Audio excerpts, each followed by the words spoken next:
Welcome to McPlum, simple solutions served daily. You'll start by verifying prerequisites.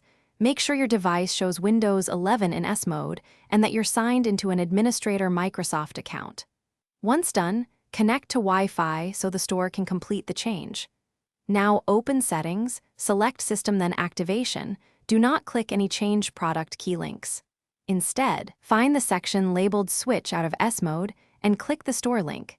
That launches the Microsoft Store page with the official free switch option. You'll now complete the switch through the Microsoft Store. When the store page opens, locate the explicit free option to switch out of S mode and click Get or Install. Make sure you do not select any paid upgrade to Windows Home or Pro. That is different. The store will process your request. This can take several minutes and may prompt a restart. Once the store shows confirmation, the device should move out of S mode and allow apps from outside the Microsoft Store. Finish by confirming the switch in Settings System About. You should no longer see S mode listed. Make sure your default browser and app permissions are set, then install the apps you need. Also review Windows security settings since S mode had limited app sources.